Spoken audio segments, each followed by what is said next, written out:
Hi, Fiber friends. Welcome to the Fiber Artist Podcast, and thank you for tuning in today. 15% off. That's right. You get 15% off all of your favorite fibers at neuromastudio.com using the code PODFRIEND. Rope, wool, yarn, string, recycled silks. Head to Neuroma Studio and enter the code PODFRIEND at checkout for 15% off. And don't forget to check out the Neuroma Studio outlet online at neuromastudio.com, where we list samples, irregular size rolls, one-off fibers, and discontinued colors for a fraction of the retail price. You can get up to 50% off at the Neuroma Studio outlet. Okay, now for today's guest, the wonderful and talented fiber artist Tiffany Allen, based in Ontario, Canada. Tiffany has zeroed in on macrame as her main fiber practice and is the talent behind Macrame and Driftwood. She experiments with dyeing and does lots of larger scale, intricately knotted, beautifully layered pieces. Tiffany has just launched an instructional macrame book titled You Will Be Able to Macrame by the End of This Book, filled with gorgeous photography, fun projects, and it's great for beginners and experienced knotters alike. So grab a copy at your nearest bookstore or online. You definitely will be able to macrame by the end of the book. You can find Tiffany online at macrameanddriftwood.com and on Instagram at macrameanddriftwood. Without further ado, here's Tiffany. Thank you for coming on today. If you can just start off and introduce yourself, just giving your first and last name and how people or where people can find you online and on Instagram. Okay, so I'm Tiffany Allen. I am the woman behind Macrame and Driftwood. I have been doing this for, I think since 2017. I've been around for a while, and my Instagram handle is at Macrame and Driftwood. I primarily show up on Instagram. I do have a Facebook page as well, but, I stick with Instagram for the most part. It's what I know and what I've learned, and that's good enough for me. Awesome. Yeah, I know. I'm tempted to hop on the I have to turn this sound down. Hold on. I'm tempted to hop on the TikTok train a little bit because I'm like, are these things passing me by? And then one day I'm going to be like, oh, nobody's on here anymore. Everyone's moved to something else. Like, it's a little scary, watching the shift change. Oh my God, I sound like a boomer, but like, you know what I mean, though? Especially lately with being pushed out with reels and things like that. And, it's like I beat a dead horse in these conversations when I start talking about it. But it is like really top of mind for me, like trying to stay relevant on these platforms, Yeah, it's definitely difficult. I feel the pressure to keep up with reels, definitely. And I think there's grumblings across Instagram about that and how they've really switched to more of like a video sort of platform. And that is definitely a challenge for me and something where I do feel like you really have to keep up with it and you really have to work at it. And I agree with what you said, where, if it's one of those things where you kind of wonder if you don't use it, do you lose it? And but it's difficult because it is one more thing to learn, right? And these things take time. It's just not a matter of filming a nice video. Like, there's so much work and planning that goes into that, and making sure that the lighting is just right and your camera set up, and there is a lot of work that goes into it, and I do find it really challenging. And at the end of the day, I just like to tie knots with string. Exactly. It's like, why can't the artist just be the artist? Now everybody has to be a videographer and an editor and a sound editor and a music producer. Like, we have to know what songs are the most trendy, like how to edit the video so that it hits at the right moment. Like, I've finally got a chance to play with reels. I mean, I'm embarrassed to say, but like last week, because I had COVID, which I told you, I finally got it. First time COVID person. But because I was home and I was stuck at home and I had nothing else to do and I felt so unproductive, and I was like, fine, I'll do this. And like, it's interesting because you have to use a different part of your brain to like plan it out, to start planning it out, and like just figuring out what's going to be fun for people to watch, because I see a lot of the same old thing that, people dancing and pointing to certain signs and whatever, things like that. And I'm like, I don't want to be boring, or, you want to make good content, but not only for the sale of it. Do you know what I mean? Like you want to be fun, but it's just complicated. I don't know. It is. And you want it to feel authentic. Exactly. People are going to know right away if you're trying to do something that really isn't you or your style, you know, like you were just mentioning how like I don't usually show up very often on Instagram and show my face. So for all of a sudden for me to be jumping around and dancing in a video, that's just not me. And it's very difficult to try and force yourself to do that. And then when you're trying to force yourself to do something where you're really not feeling inspired, you're not going to do it. It's like a chore. It becomes a job then, right? And Totally. I think we like making the things. Right. And it takes the focus away from making, because as we both know, and everyone who's listening knows, that just actually making the piece takes a long time. So when you have to do the extra step of like setting up a camera while you do all that and getting the right shot while you're working, it's like it takes 10 times longer to even get to the part about making something, you know? And do you find that like you criticize yourself so much when you're watching videos and you think like, oh no, like this isn't going to fly. This is no good. Oh yeah. You know? And it's back to the drawing board. Let's start over again. 100%. I mean, it'd be so funny to I kind of wish we could just see everybody's outtakes. Like the ones that they didn't use. Because you know what? Maybe we would all have more fun seeing those and just doing the imperfect stuff. Like, figured something out here for us. Maybe. Just post your very first edit. You know what I mean? Your first take or whatever. Yeah, definitely. Yeah. Oh my gosh. I mean, I could honestly bitch about this part of it all day long, but I will spare the listeners. I would love to hear more about you and how you started your macrame journey. And yeah, let me know. Okay, well, it's nothing too different or spectacular, if I'm being honest. I would say that this kind of started with my love for driftwood. I was that person that would go for hikes. There's a lot of beautiful lakes and hiking trails, and where I live in Thunder Bay, Ontario, Canada. It's northwestern Ontario. There's a lot, like if you look at a map, we are water everywhere. It's blue, blue, blue. So there are lakes, rivers, all over the place. And so every time you go hiking, you're near a body of water. So there's literally driftwood everywhere. And we're very lucky to be on the shores of Lake Superior. It's one of the Great Lakes, very. And so the driftwood that washes up on those shores, it's just beautiful. It has the beautiful white and gray tones. So my love for driftwood was the first thing that happened. And I actually used to decorate my home with it. So I'd have like... Oh, I love that. Yeah, I'd have clear glass vases.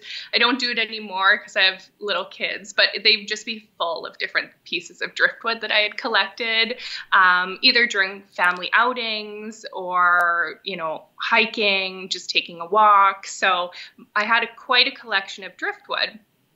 And then, with Pinterest and home decor, I was looking online at different ideas for my home, and I came across beautiful, like just gorgeous interiors that were styled with woven wall hangings, macrame wall hangings, all different kinds of fiber art. And I was immediately drawn to it, like all of the different colors, the textures, the design. And then, of course, when you see a piece with driftwood, I thought, okay, I got this. Yes. That's awesome. The thing is, the funny thing about driftwood is, it takes a certain person with a certain kind of eye to be drawn toward it in a way where they actually stop and take a look. Because it's funny, I was recently, I took my kid fishing to this local little state park area. And I noticed as we were walking down the rocks that there was driftwood there. And it's the first time I've seen it around here. So I was like, oh, I could totally start collecting this. I mean, at the time I didn't have the space or any, the bags or anything for it, but, it was cool. I was thinking how many people pass it by, because there's lots of hikers in that area. And I'm sure people just don't even notice, It's true. Yeah. And I've always just been it's beautiful. I just love it. I've always been drawn to it. And maybe it's because I'm also drawn to the water and the lakes. It's always there. And I just associate it with really nice memories. So maybe that's part of it. But so when I saw macrame wall hangings up on a beautiful piece of driftwood, I thought, okay, like I have to try this. So right away, I started researching just a few of the basic knots. So like a square, hitches, lark's head knot, and just figured out how to make a very basic wall hanging. And I used yarn, just like a cream colored yarn that I had picked up at a local craft store. And I made my first wall hanging. And since then, I haven't stopped. Oh, that's awesome. Yeah. I know. And your style, you have a very particular style. You do lots of layers and, a very intricate knot work, which I really identify with because it was like a style that I also gravitated toward. It's funny because I'm just uploading an episode right now with Terry Watson from Taiwan on Creative. Yeah. And I mean, she's like, it's like the opposite. Like hers is all calculated and measured out, and she has to plan every piece ahead of time. So it makes me curious, like, because I know the way I would work, I was working when I was making more things, but that I really was very impromptu. Like it was whatever happened as I was knotting, it was just what's going to happen. So I'm curious, like for you, what is your process like? It usually starts with picking out a piece of driftwood and working with the different angles on the wood. So yeah, like if I find a piece that I really like and it has a lot of bends in the wood, then I try and find the place where I can start and hang the strings, because even though I might be working with a very bent and twisted piece of driftwood, I think my style is very symmetrical. So when I'm looking at a piece like that, I'm still trying to find symmetry. So where can I hang the strings and tie the knots to make it symmetrical, but then also, show off the wood and not to hide it. Exactly. So, yeah. I don't really know where I developed my style. I think I just saw different techniques and patterns that were being used and then found a way to incorporate that into my own piece of work. Right. Yeah, I really did draw a lot of inspiration from other makers. Back in 2017, there weren't many of us back then. Right, I know. It's grown so much since then. It's kind of crazy. It just blew up, especially over COVID, like the pandemic and the lockdown. I really just saw it blow up that summer. Yeah, it's hard to even get a handle on it in a way, like where it used to be like you kind of knew, or at least you felt like you knew almost everyone, who was on Instagram making. And there was like just this kind of smaller community where, you just felt like recognized and seen, and that you could recognize and see other people and have like one-on-one conversations all the time. And truly people were really getting to know each other, and it feels a lot harder now for me, I don't know. And I know I'm in a slightly different boat because of the supplier side. So trying to keep track of like who's creating work with the rope that I provide. If they're not tagging me, then it used to be that I could know by looking like at the work, like I'd be like, oh, I think that's my string. But now I'm like, oh, like it's anyone's guess, really. It's just crazy. It's just gotten so much bigger. So it's pretty crazy.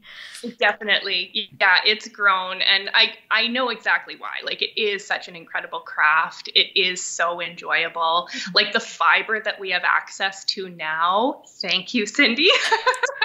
It's come such a long way, looking back to back in 2017, I didn't know where to get my rope from. I would go to crafts and I would get the yarn. And it's kind of funny, I actually brought this out. So this was like the first cotton string that I ever used. Nice. And it was like cotton yarn, and it was just part of their like crafty crochet line. And so it's a heavier weight, it's thicker. And so this is what I used at the very beginning. And this is what I would dye myself because there were only a few colors available. And then I found you. Yay. It's funny. I remember what I used for mine, and it was also from Michael's, and it was just craft cord. Like they have a braided craft cord, but it's tiny. It's like this little spool. With, I don't know, maybe not even 100 feet on it. Like, I think, I don't even know, but it was tiny. And, and I just made it the one little piece. Like I made it while I hung it against my wall as I was making it. It was a very weird setup, but yeah, it's funny when we look back at what was available at the time. It wasn't much. No, it wasn't. And I remember even, my first few wall hangings and even plant hangers, I strung them up on the back of an old wooden chair. So now I'm using garment racks and, I have a much more streamlined process, but it was just a mess at the beginning. Oh, I know. Exactly. I was using like an over the door coat hanger, like with the 3 hooks on it. And so that I would put like the dowel on that. I remember I did that for a long time. And then I was like, there's got to be another way. So then I tried with like, putting, command hooks on the wall and doing it like that. And then I was like, this is also not right. Cause like when the wall is against you, you're a little bit restricted. So then, God, I'm trying to think what happened. I remember her name was Gianna. She was based in Greece. And she posted something where she had like something rigged to the ceiling. And I messaged her and I was like, can you tell me what you did? Like, and she was so helpful and she walked me through the whole thing. And it was like a game changer for me because taking it off of the garment racks and then up onto the ceiling, it changed it all because then you could make bigger pieces. Like I could make something that was floor to ceiling. So yeah, I was so like, we were so tight for space because, it was when we were living in Jersey City and like, yeah, we lived in like this tiny, tiny place. And so I was like, I can't have like 5 garment racks in the living room. It was so messy. So yeah. This is advice to people. If you're really tight on space, then, rig it from the ceiling and message me and I'll show you how to do it. But yeah. Look around your home, figure out what you have there to work with before you run out and buy everything. Cause you don't really need a garment rack to get started. Like you find things around your home, I even thought, inside of a closet on the rail inside your closet. Totally. Tie up a dowel in there and do it in there or do a plant hanger. Yeah, so, absolutely. Yeah. So what were you like as a kid? Were you crafty or artistic as a kid? You know what? I think at the time I wouldn't say I was really artistic, but I remember in grade 8, like, you do your grade 8 graduation and I ended up winning the creativity board. Oh, see, so you were. And I remember walking up to my teacher and accepting this award. And the first thing out of my mouth was, I'm not that creative though. And she yes, you are. This is why we picked you. Oh, that's so funny. You're so modest. I know. So yeah, I wasn't into like knitting or crocheting or sewing or anything like that when I was young, but I just like doing crafty things, in school, any sort of projects. I really like to take it to the next level. I wasn't particularly crafty, I would say, but I guess I was crafty enough that it caught some people's attention. Yeah. Yeah, I like playing sports as a child. I'm born and raised in Thunder Bay, so I've spent a lot of time outdoors, just going to the beach, out to people's camps, just being outside a lot. Nice. Most of my childhood memories are just being outside. Yeah, well, you know what? And that's not even, I feel like that is one of the most important parts about creative people. I mean, this maybe is a bad generalization. So I'll say it, but I could be totally wrong. But I feel like, I guess I'll just say in my experience, I think having access to the outdoors it really does something to like spark creativity. Like when you're feeling, when you're feeling like you've hit a wall and you are kind of out of ideas, if you take a walk in nature, like it opens up so many things, like just being able to breathe and look at how, nature has created like the canvas of nature. You know what I mean? Like looking at the moss on the trees or like the lichen, it totally starts for me bringing the like imagery and colors, that start to spark the imagination and spark creativity. So yeah, I think that outdoor experience probably for you, like it was percolating something back there and it was just waiting for you to find macrame. I really love that. That's really beautiful how you worded that. Definitely. Oh. Yeah. Yeah. So what were you working at the time? Like when you, what were you doing in your life when you found your macrame practice? I was working full time, but it was just my husband and I at the time. So I was looking for we're in Canada, so the winters are very long, very cold. So it's nice to have an indoor activity that you can, stay warm inside and do. And so that's kind of what it was my indoor activity over the winter. And so that's, I'm kind of trailing off here. No, go. Yeah. Trail as much as you want. This whole podcast is just like a series of digressions. It is for me, at least, because I don't plan anything ahead of time. I'm just like, we'll just chat and see what happens. Yeah. But yeah, so it was what it was. It was just a hobby and, you know, something to do in my time. I had all this driftwood, and like I said, like right from that first wall hanging, I was absolutely hooked. And then it wasn't long after that I jumped into dyeing the rope, which I also really love doing that. Yes, this piece behind you is gorgeous. I've definitely seen it on Instagram, but it looks even prettier right now, like all, you know, set up and styled and everything behind you on the couch. So if you guys are listening on the audio, I would say log into the YouTube so you can see her beautiful home and background. Yeah, I really do love dyeing the pieces. And so I figured that out fairly quickly. But at the same time, when you want to just have a spool of blue string for your project, it's nice to just go online and click. Right. Right. But you can't get these custom gradients that you've done. I mean, it is so beautiful. Thank you. Yeah. And so that's basically how it started. Do you have a favorite kind of dye? I just use RIT dye for the most part. And there's a couple other dyes that I've just picked up from different grocery stores. So I can't remember the name, but I mostly use RIT dye. Okay. That's what I can find here locally. Yeah. When I experimented a little bit with dyeing, I was using RIT as well. I found, you know, like you got blue really well. I found it hard to get. I was trying to get black. Like I was trying to achieve black, and it was so hard. It would always end up like kind of like a purpley gray. Yes. I don't know if you've ever achieved black, but that was a tough one for me. I don't think I've ever achieved black. I'm with it's like a purpley gray color. Yeah. Okay. So it's not just me. I was like, I must be doing something wrong. Like I must saturate it more, but it looks like a dark black ink while you're dyeing. And then it just comes out gray. So I was like, oh, I don't know. This will do. The blues, I find when you're dyeing it, it looks really dark and really saturated, and you think you're going to have like this really moody piece, and then it dries and it's like 50%. Right. I know. It's interesting that way.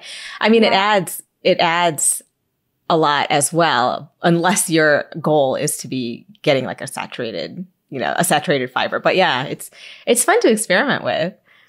Yeah, definitely. Yeah, but black is tricky. I've never achieved that. And it's funny with black too, because you would think that just by diluting it, watering it down, you would have like a nice light gray color to work with. That is not at all the case. It basically goes purple. Yeah, I know. It's so weird that it does that. There's got to be a science to it. And I'm sure there's some chemistry person out there or being like, these girls. But yeah, no, I know. It's funny. Gosh, yeah, like the colors above too, though. That brown is so beautiful. The green, like the color tone that you achieved throughout the whole piece is perfect. It's so pretty. You. Yeah, and all of these colors have been mixed. So like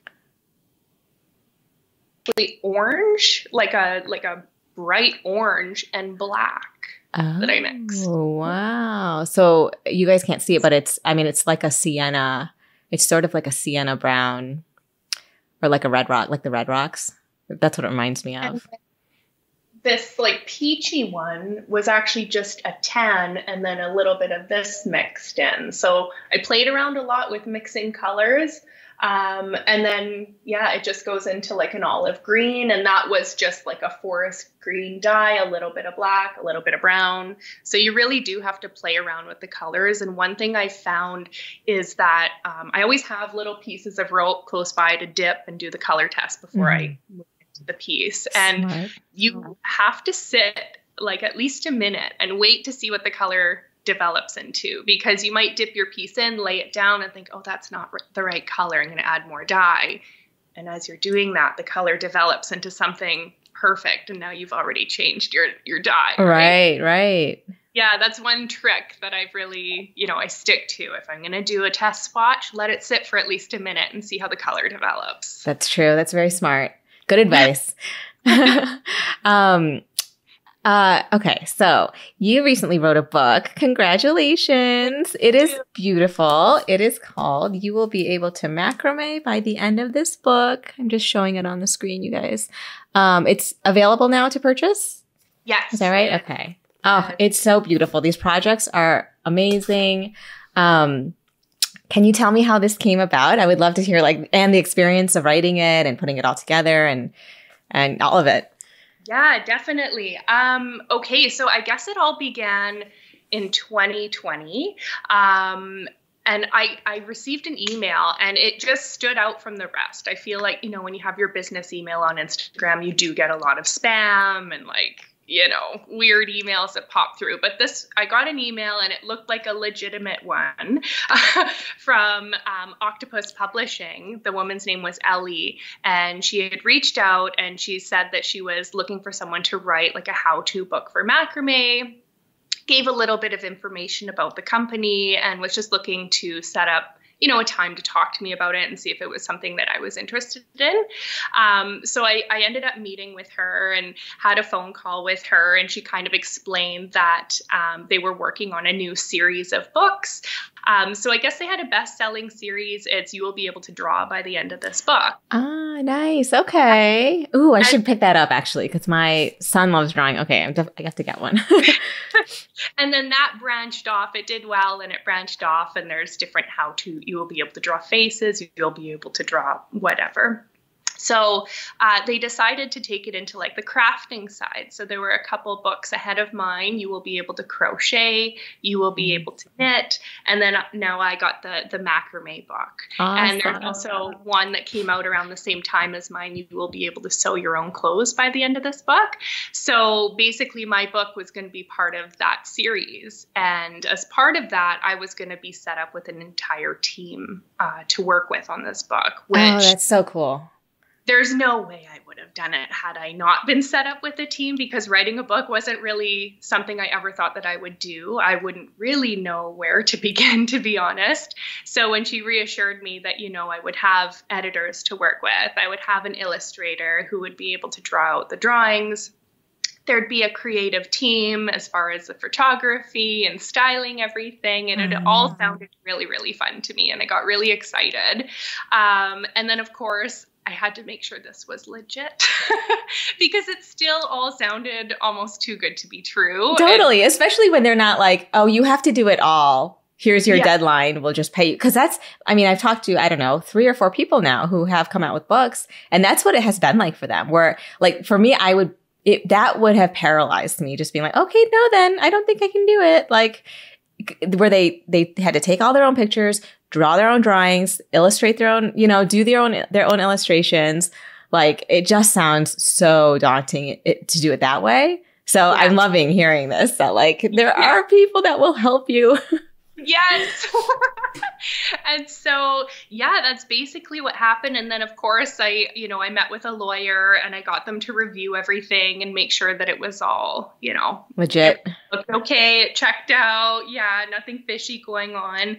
And, so the first part of that was they were going to promoted, I believe it was the Frankfurt Book Fair. Mm-hmm. So they wanted me to put together a couple projects, a couple how to do a couple basic knots so they could basically create a brochure or a flyer for the book fair.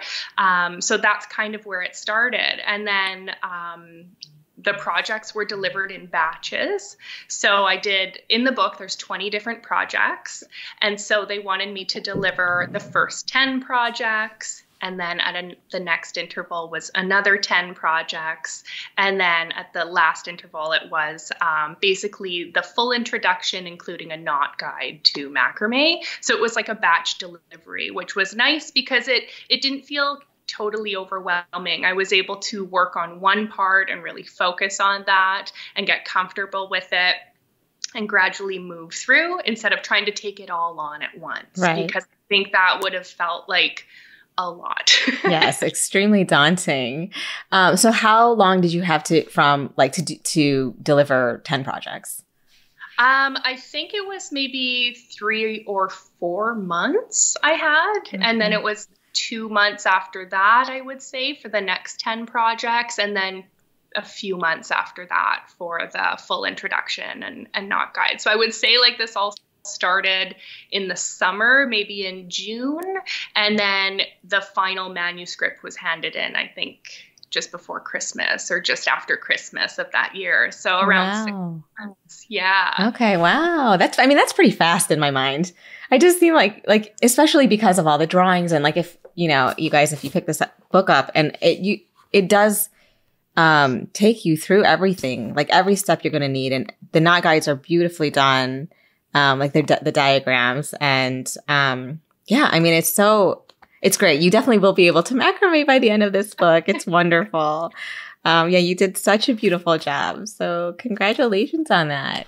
Thank you. And I really wanted to make sure that anybody would be able to pick up the book and learn how to do macrame. So there are, you know, very easy projects in the book to get you started so that you're going to have that sense of accomplishment when you finish that project and you'll be excited to move on to the next one. So that was really important to me. I didn't want anyone to open up the book and feel like, okay.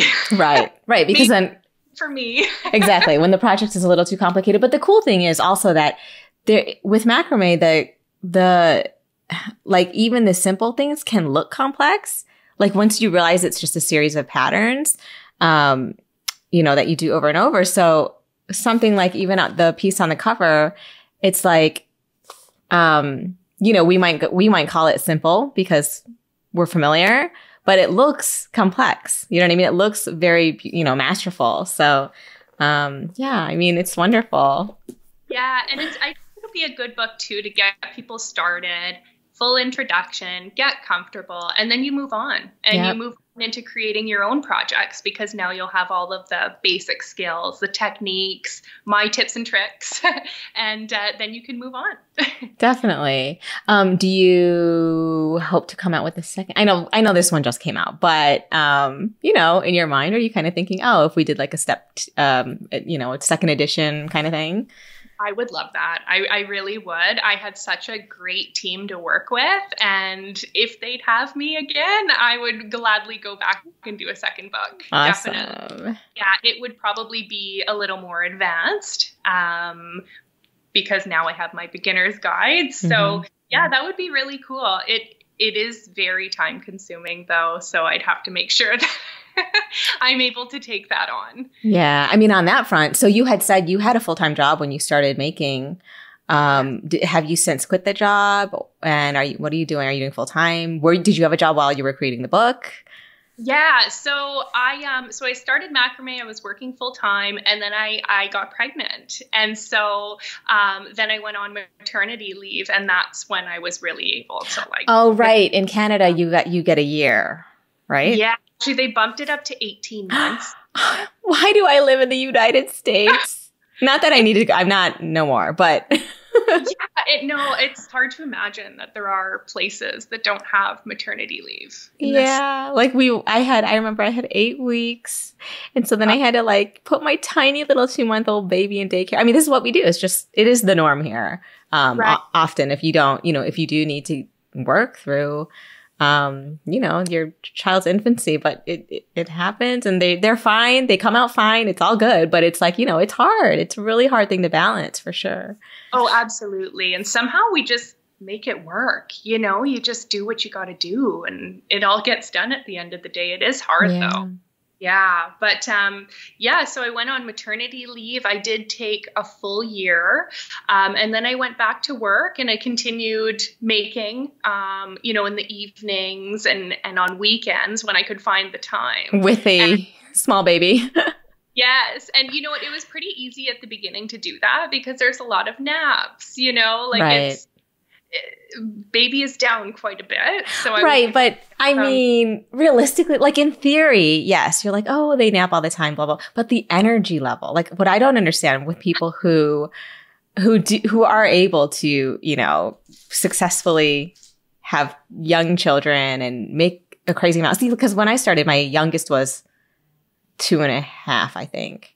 So at least we were out of that the part where you're so sleep deprived. Right. Do you know what I mean? So I'm like, every nap that he would take, I would need to just like zone out or like, watch a show or something. So yeah, to think like, oh, I'm going to take all that extra time and then be productive. It's like, oh my God, no way. So hats off is all I'm saying. It's amazing. I found that I knew nap time was coming and I get so excited knowing that I could sneak away and do some macrame, because that's really like me time, I would say. It really is my happy place to do. So, it'd be like, okay, it's almost 1 o'clock. It's almost nap time. Oh, that's awesome. You have like a true creative spirit when you're like, you're searching for it for sure. When you love what you do, like you'll find a way. You'll definitely find a way. So that's what I did. And then I went back to work full time and I continued to just do macrame in the evenings. What kind of work were you doing? So I do property management. Oh, okay. Portfolio of like general purpose office buildings. It's very much a corporate environment. Mm-hmm. So having this creative outlet has been really, really nice. Yeah. I wonder, has there been any way for you to overlap the two in terms of like the decor side or the interiors? No. Oh, unfortunately not. No, it is very like, it's not, they don't overlap at all. Yeah. Ah, damn it. I know, but it is nice to have that separation too, definitely. That's true. Yeah. And then, I went back to work and I continued working and doing macrame, and then I got pregnant again and I went on maternity leave again. And then the second time I did take the full 18 months plus an extra month. Now I'm back to work full time and so you are back to work. Wow. I went back at the end of August, early September of last year. And again, you have to learn all over again, like how to just survive day to day when you go back to work. And now it's not one child, it's 2 children. And now you're business and a household and, you want to be present for your kids. So I think that finding that balance has been really challenging. Oh, for sure. I mean, hugely challenging. So when you were writing the book, it was 2020 during the pandemic? Yes. So were you working from home or were you completely not working or were you on maternity leave? I was on maternity leave. Oh, okay. So that worked out really well. Yeah. So my son was born in February, mid-February. And then we all went into lockdown. Was it March or April, I would say? March, yeah. Well, we did March. I don't know about you guys. I think it was March. Yeah. Mm-hmm. And then it was a couple months after that, then I got the email from my publishing company and then off went the book. Nice. Oh, so amazing. Oh, shoot. What was I going to ask you? I had it in my head. I'll have to edit this part out because this lag is too long. Sorry, I got to write down the time. What was I going to ask you? Pandemic, something about pandemic. Oh, kids. So you have kids. How old are they now? 2 and 4, 2.5 and 4.5. 2 little boys, Daniel. Oh. Yeah. Awesome. So you are a boy mom, just like myself. Yes. Oh my goodness. They're so fun. They're so fun. It's just chaos all the time, though, like pure chaos. It is. One was busy. One was really busy. And then we had the second one. And the second one is just a handful. He is busy. He is the kid that's running all over the place, pretending he's a T-Rex, climbing up on things, where the first one was very calm and just really chill. This happens very often, I think, where the first ones are the quieter ones, maybe sometimes even the shyer ones, and the second ones are insane. Like, yeah. Or like just their personalities are more, I don't know. For me, it's like, my younger one is definitely like louder, more talkative, more social. Just like everything is extra with the little one. Yes. They have to yell everything. Totally. My little guy too. Yeah. He's so busy and so happy and enthusiastic, but just, yeah, running around, climbing, trying to keep up with his brother and just wanting it to do everything that his older brother is doing. Right. It's really sweet though. My oldest Daniel, he's so caring and kind to his little brother, and they do get along so well. That's great. They're polar opposites, but it works for them. Yeah, I know. That's same with my kids, polar opposites, but it's like if they were similar, it's funny. It wouldn't be as kind of harmonious in a way, because their interests are different. They're not constantly fighting over the same thing. Although there is a lot of fighting. It's just, it's a little different though. I guess less competition. Exactly. Same amount of fighting. Yeah, less competition. My boys are also close in age together. And yeah, I would think that I would have thought that they would have more competition for friends and things like that. But because their personalities are so different, they don't even argue about that, That's nice. How old are you now? Now they're 8 and 10. Oh, I know. Almost 9 and 10 and a half. Like they're big. They're almost at the point where they're going to start smelling, and you can already see like the hair growing on their, like the older one's legs. And we've had to like talk about puberty, and like he's not there yet, but close enough where, you kind of have to let him know what's going to happen. Right. So it's been very interesting. And then my younger one, like, I don't know, last year he came home from school and he goes, Mom, so-and-so told me that sex is when the boy puts his penis in the girl's butt. And I was like, do we have to have this conversation right now? I guess like I can't avoid it forever. And he was in second grade at the time. I'm like, isn't this a little young for this? But I called my husband up and I said, babe, it's time. So we very matter-of-factly told him that was not technically correct, but, and we didn't validate that particular part of what sex could be, but we just went into like, reproductive, whatever. And, we were very just matter of fact. But yeah, that happened a lot earlier than I thought was going to happen. Yeah, no kidding. Yeah, that would surprise me. But you know what? There's been so many surprises along the way. I guess. I know. 10. Wow. And it's funny how obsessed they are about like with their penises. Like it's like they start playing with them early, Yes, I know. No one warns you about No, they don't. So for all the listeners, this is your warning. Yep. If you have boys, just expect them to be playing with themselves all the time. Like, and I can see them now actually doing it like under their, like they'll put their hands in their pockets and like just sort of like be touching. And it's not even, I don't even know if there's like arousal happening, but like they're just always playing with it. I'm like, oh my God. Like my husband's always like, he gets more like, don't do that. But I'm like, I don't think we're supposed to shame them about it. Right. It's just like normal. So I just kind of like, I just kind of pretend I'm ignoring it. I don't really know what's the right thing to do. But if it's blatant, then I'll be like, this is a private thing. You do that in your own room or in the bathroom, but. Yeah. Wait till you're in your bedroom or, every once in a while it's like, hey, what are you doing over there? Exactly. Like, I know you're up to something. I'm going to call you out on this. I know. Over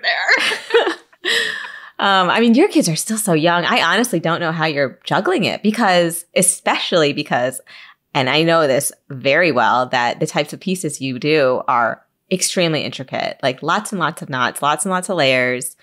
How are you finding the time with the full-time job? Like at least at the time, I had quit my job when my youngest was, I want to say 4.5. So, yeah, I didn't have to deal with that part of it. But You're really still just nights and weekends now, huh?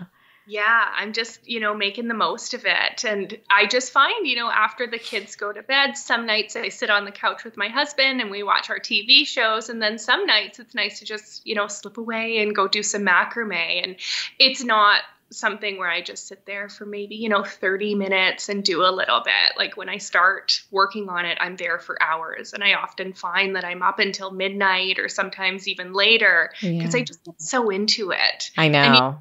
And then sometimes you throw on Netflix and then you're so into your macrame, you're so into your show. Totally. Bubbly, fizzy water and you're just enjoying life, Nice. Yep, totally. Yeah. Going to town on your knots. Yeah. And then my kids, like up until about a month ago, both of them were still napping on the weekends, and they're really good nappers. So they were sleeping from about 1 to 4. Oh my God. I know. You're so lucky. I know. And my 4.5-year-old would still be napping, but we had to cut him off because he's going to school in September. Plus his daycare group that he's in now, they don't do naps because he rolled over into the school age program. Okay. So he's not napping at home anymore. So that kind of cuts into my macrame time. So now it kind of feels like it's just like an evening thing after the kids go to bed. But I love it. So I do find the time. Yeah. Like, you know, the laundry, the dishes, the housework, the gardening. Like, there's just so much. There's so much yeah, I know. Oh my gosh. I mean, it's amazing, I have to say. I honestly don't know how I managed to do it all. Like, I think when I was writing the book, I was very tired. Yeah, I imagine. Like, especially if you're in that kind of process, like sleeping it becomes difficult too, because I imagine like you were very creatively fired up. Yes, you know? Absolutely. And you know, you'd be laying down to go to bed and something would come into your brain like, oh, I need to mention this or change this about whatever I wrote. And so the phone, add a little note so you know to go back to it. Yeah, it's hard to turn that off when you're in the zone. Definitely. Totally. Yeah. At time, I don't know if I took any orders for macrame pieces. I think it was mostly just focus on the book, because I was also creating all of those pieces for the book too. Right. I was really busy. That took up a lot of time. So yeah, it wasn't just, you know, writing all the projects and step 1, step 2, step 3. It was making the pieces and then making a second one to then double check your instructions to make sure that they work. So I found that I made a lot of things twice. Yeah. Oh my gosh. Yeah. It's so interesting when you think about the logistics of that kind of thing, you know, that, you have to do everything twice. Yeah. It's quite amazing. On that note, actually, are you mostly sort of like a commission-based artist, or are you not even able, but what do you prefer to do? Do you prefer to sort of have the orders in and do it that way, or just make freely and then try to sell what you're making or what you've already made? I'd say a little bit of both. I love doing custom orders, but I find that when you do take a lot of orders, you're just doing the same thing sometimes over and over and over again. Yeah. For me, I have like a few signature pieces that people they seem to want that one over and over. So it can get a little bit repetitive, and sometimes it's nice to just, you know, take some time and try something new. Like now I've gone back to dyeing and I'm taking kind of a break from orders to just get creative again and try out some new ideas. Cause I don't know about you, but as a maker, like I'm constant, like there's just new ideas always coming into my head, and there's never enough time to try all out. So I think it is important to take that time and make that time to try out something new or try out that idea that you had. So I do a little bit of both. I try and take orders to keep the people happy. Yeah. And I also really like to just get creative and make pieces. So yeah. How do you think, can we talk like marketing for a minute? How do you feel like people are finding you most now? Is it through Instagram or through your website or Etsy, or I don't know if you're on Etsy, but. No, I'm not on Etsy, just Instagram. I would say that's basically all it's been since the beginning is Instagram and then Facebook. Okay. Yeah. Nice. Yeah. I mean, it's great to hear that people are still like, you know, finding you in that way, because it's starting to feel, as we talked about in the beginning, that, you know, it's become like more saturated and just, you know, getting lost. But that's awesome. I'm glad that, you know, you're still able to stand out in a way that people are finding you, you know, strictly through Instagram. So yeah, that's and I great. think like one of the really awesome things about where I live, so in Thunder Bay, there's quite a big community of makers here, and we all very much are like we support each other and support local. So I find that a lot of my commission pieces are from people here in my hometown, which is really, that's awesome. Yeah. So that keeps me busy. And then I think also just the significance of, driftwood from Lake Superior. It also, is very attractive to people that live in the area, knowing Absolutely. from the lake that we live on. So I find that I'm busy with a lot of custom orders from my local community. Oh, that's wonderful. As a Michigander, I know our 5 Great Lakes that are surrounding the state. So yeah, I'm very familiar, and I love it because I don't think people who have not been there or been to one of the Great Lakes don't understand they're oceans. They're like freshwater oceans. They are, yeah. They're huge. They'll refer to them as the ocean. And it's clear blue water. Just beautiful. You can see right down, and you can see the Lake Superior stones where they're the really round, smoothed out stones. Mm-hmm. You can see right down. The water is clean, clear. It's just beautiful. It really is. Yeah. Have you done any art fairs or markets in your area? Do you have that kind of thing? Yeah, we do. We have quite a few markets, so I've had to be selective with the ones that I attend just because there's a lot. And like I was saying, our community likes to support local. There are makers. So yeah, I usually do 1 or 2 a year. Usually it's called the Craft Revival, and it started maybe 10 years ago, maybe longer. But it's really grown, and now it's turned into this event where a lot of the businesses in the downtown core, they open up their doors on a Saturday, and they allow a whole bunch of local artists, makers, anyone who's really crafty can set up. And then the whole downtown opens, and you just go from door to door, business to business, and you shop around. And at some of these places, you can pick up a cocktail, you can stop and have lunch, and you can make a whole day out of it. That's awesome. Yeah, so that is really fun because you do see a lot of familiar faces. You see fellow makers that you might follow on Instagram. So I really enjoy that. I really enjoy getting out. And it was really sad when we were all in lockdown and those markets weren't happening. Yeah. I felt that disconnect, I miss seeing people and just having those friendly conversations with everyone. So I love doing markets. I probably won't do one until Christmas time, just because I need a lot of time to prepare. Yeah, getting the inventory ready, that is definitely time consuming. So do you go with usually with a lot of full big pieces, or do you tend to travel lighter when you do the markets? You know what? I have always brought at least 1 or 2 of the larger pieces, just to really show what I can do. And then based on those, they might not always sell, but they might turn into an order down the line. And then, medium pieces, I like to have some of those. Plant hangers are always a good seller. And then just some mini wall hangings as well. So I like to have a variety. I am trying to figure out a way to travel lighter, though, because there's a lot. Macrame can get pretty heavy. Oh, yeah. Rope and the display. Cotton is not light. It is. It is not light. I know. My husband was joking the other day. He was like, "Can you, in your next life, start a business with products that are not so bulky?" Because it takes up everything. I mean, it takes up our entire basement, our entire garage, and each roll is 2.2 to 5 pounds. So it's you're getting your workout just by shelving. Oh yeah. So yeah. Yeah.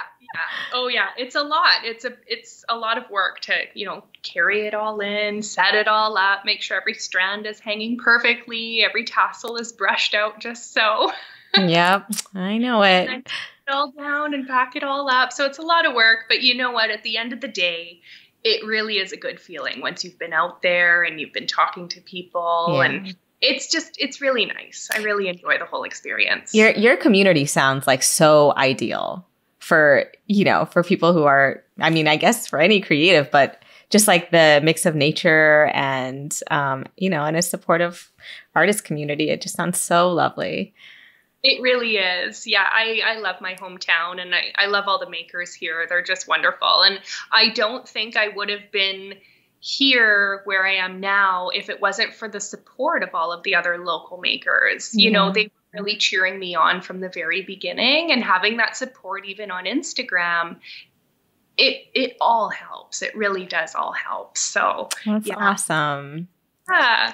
Well, what do you have in mind for, the future of macrame and driftwood? What would you like? What would you like to see? What would you like to accomplish in the next, let's just say 5 years? 5 years. Well, I'd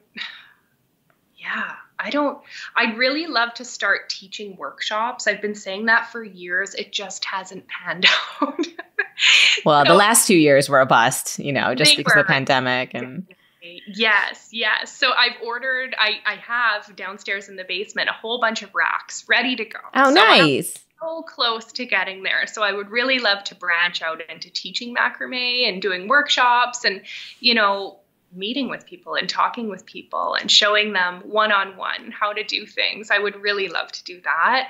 And I think I'd just like to continue doing what I'm doing. Like I'm in a really good spot with the craft where I'm able to just make as I want to and no mega pressure to, ship out 20 pieces a month or whatever. Just do what I want when I feel inspired. Like, I think that really works for me and it's my happy place. The moment that I find that I'm feeling overwhelmed or I've taken on too much, all of a sudden I feel like I'm shutting down. Mm-hmm. Is this place? I don't know if I like this. So yeah, I think it's important to set those boundaries definitely and try not to take on too much and just continue making over the next 5 years. And, I think I'm just open to any opportunities that come my way. And like you mentioned, if there's another book opportunity that presents itself, that would be really exciting too. Awesome.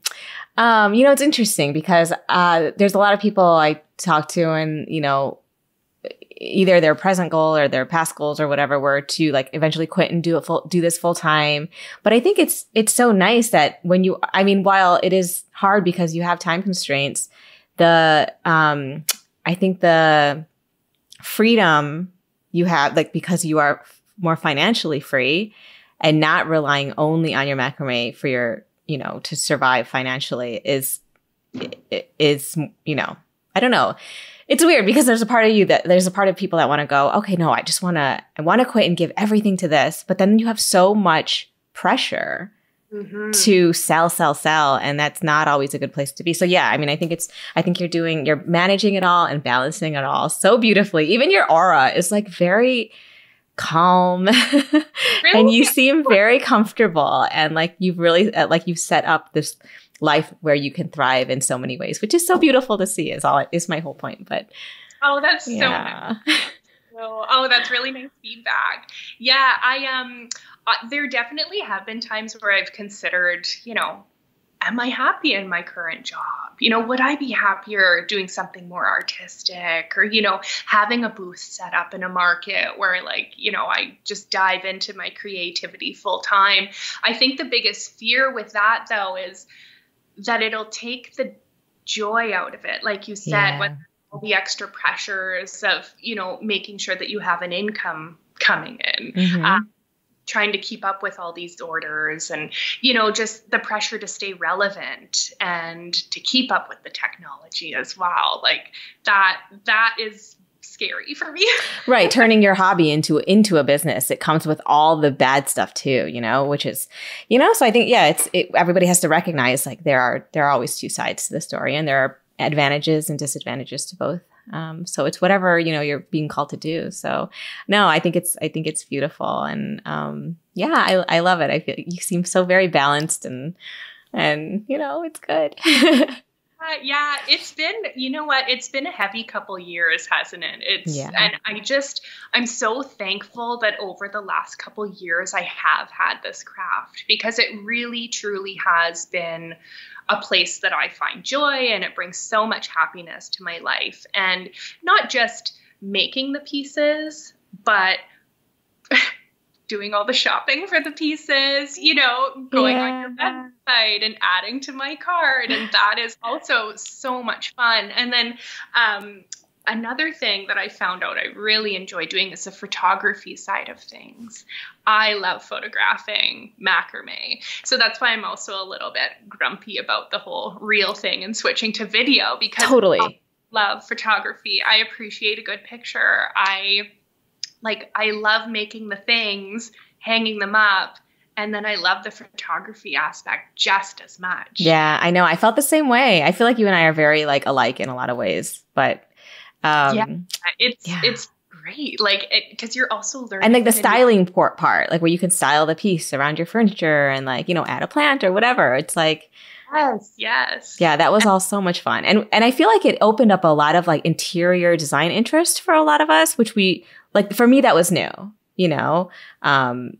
But yeah, now it just feels, it's just not as fun. Yeah. Apparently, the Kardashians are not happy with Instagram, is what I read also. That well, even I know. Exactly. And I'm like, if they can't move the needle like back to where we were, then no one can, honestly. Well, they'll have some influence over that. That's what I was hoping. But then I guess like Zuckerberg was like, no, or whoever's leading the Instagram arm of Meta was like, well, we're just going to stay with the times because, you know, and move toward video, which is what everybody's doing. So he's basically like, F you, you know, we don't care what the Kardashians think. I was like, dang it. I know, for once, make what they're saying you know, important. Yeah, I find agreed. like a lot of the times the videos are just almost too intense. They're just like coming at you all the time. Yes. And it's like hard to even really get into one. And then before you know it, the next one's coming up. And it's just like, I don't know. It's really hard to focus. I agree. And you can't zoom in, which is frustrating. Yeah. And, you know, sometimes you click on an image thinking you're getting the image and then it jumps right into a video. Yeah. Heck, I just wanted to see this beautiful picture. I want to know, like, I need inspiration for my kitchen here. Exactly. I know. I know. It's very frustrating. Maybe there will be another app that comes out that is what Instagram originally was, and we can all just go over there. I know. Is that Pinterest though? Oh, maybe. But you know what? Even Pinterest though, it's like it's all the same photos that come up for me a lot of the time. You know what I mean? Like, yeah. Even though the internet is vast and you think it's unlimited, we're only seeing like the tiniest portion of it based on whatever your browser or your location. Because now they're filtering all of that. So it's I don't know. Yeah. It's all. And that's finding even on Instagram. I'm only seeing like 10 to 15 accounts. Same. Over and over and over. And I feel so bad because there are makers that I want to support and I want to see their products. 100%. And I'm thinking, why isn't this showing up? I'm always liking their stuff. Yep. You know, I'll save it so that Instagram knows like this is what I want to see. It's still not showing up. So I don't know what's going on, but I'm very limited with what I can see these days. Yeah, I agree. And it's a lot of sponsored posts or posts that they recommend for me of people who I don't follow. And I'm like in some cases, maybe that's a good thing because we'll be discovered that way, but it doesn't feel like that's what's going on. You know what I mean? Yeah, it's a little too tailored right now. Yeah. You know, a little too customized, and we're not seeing the new stuff. Right. Like, you know, it just becomes very repetitive and sometimes boring when you're Totally. saying the same stuff over and over and over again. Yeah, no, I completely agree. Well, you know, I guess those are the things we can't control, but we'll just keep making and taking pictures, and because that's what I love to do, right? Yeah, and hoping somebody sees them. Yeah, exactly. All right. Well, listen, Tiffany, thank you so much for coming on the podcast. I'm glad we finally got a chance to chat because, you know, I've really, really admired your work for a long time. So this was wonderful. Thank you. You for everything that you've done for the community, you know, just sharing pictures and providing us with beautiful fiber. Like it really has changed the game. Oh, thanks. Like you are one of the originals. And yeah, I think without you and some of the other big players like Bridie and Modern Macrame, like you guys really paved the way and opened up a lot of doors for us. And I truly, truly from the bottom of my heart know that this book would not have happened if it wasn't for people like you. Oh, thank you. Oh, yeah. So kind. Thank you. And now the product is on the front of the book. That's right. Where can people get the book? Is it just like where Amazon and where people can get books? Yeah. Do you have it on your own website? I do, yeah. So if you click on it's available, you can click the link on my website, also through Instagram under my bio. There's a link there, and it'll take you to Chapters or Amazon, and there's a few other retailers on there as well. Awesome. So. Yeah, pick up Tiffany's book. And just one last time, if you can let people know where they can find you. On Instagram at Macrame and Driftwood. All right. Wonderful. Thanks so much, Tiffany. Thank you. Okay. Bye. Check the show notes of each episode to get the website and Instagram for each of the fiber artists I speak with. Be sure to give them a follow. And you can view video from this podcast on neuromastudio.com/The Fiber Artist Podcast. If you enjoy the Fiber Artist Podcast, go to Apple Podcasts to subscribe, rate, and review. Thank you for listening.